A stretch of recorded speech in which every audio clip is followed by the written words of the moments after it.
Hi, this is Scott Garibay, and today we're going to talk about Dungeons & Dragons, and we're specifically going to talk about Avatar: Way of Water. Spoilers for Avatar: Way of Water here. And today what I want to talk about is why it's absolutely critical that every single Dungeon Master watches Avatar: Way of Water.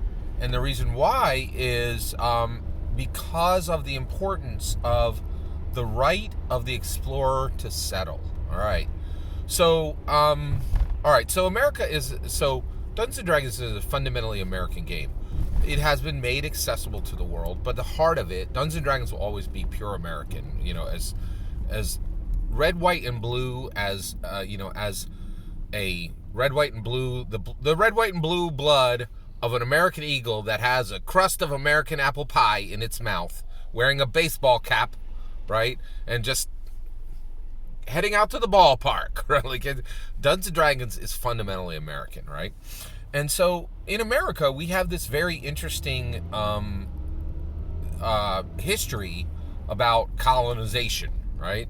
And so America, the way we set up America was not great, and and all Americans are like, let's never do that again, or and because it was a colonialization of the Native Americans' land, right? So I'm of the Mattaponi tribe, out of Virginia, and basically, and I have a kind of a very unusual history as far as a Native American, because I asked my parents about, specifically my mother is, Mattaponi, and I was like, hey, what's up with my Native American history? And she was like, don't even bother, you're American, and the reason why is all of your relatives from the Mattaponi are not doing great. And if you go to college, you're going to do great. And she was right.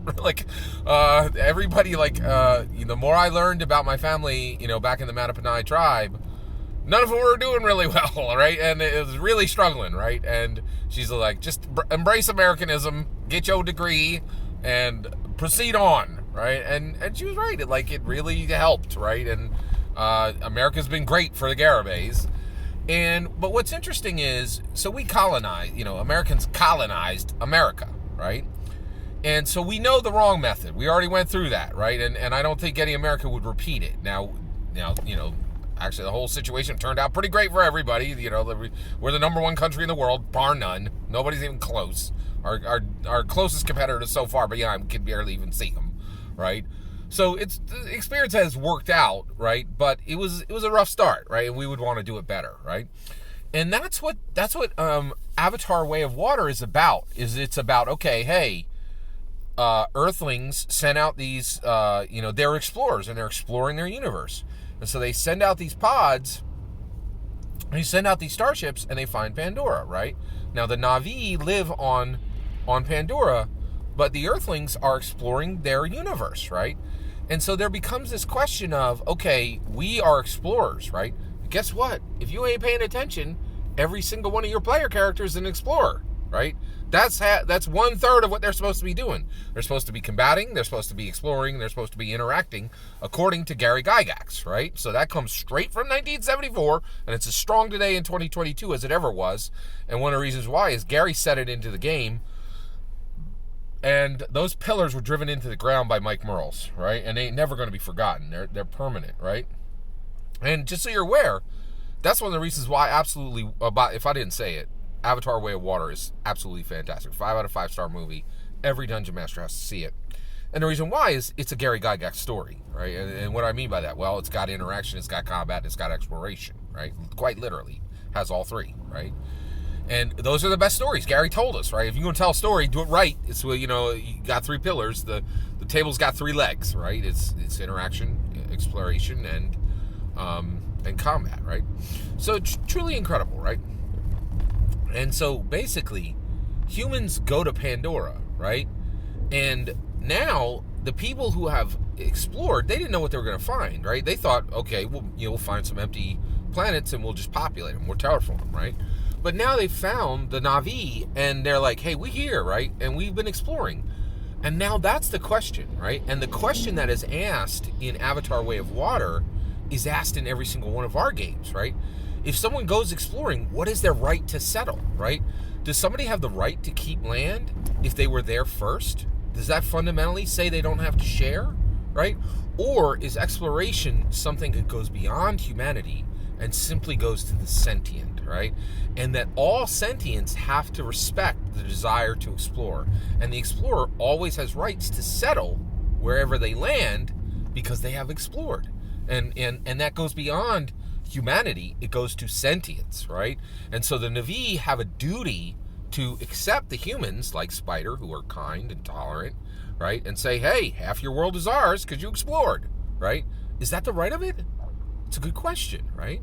But get this. Every other human on this planet, for them, it's an abstract, right?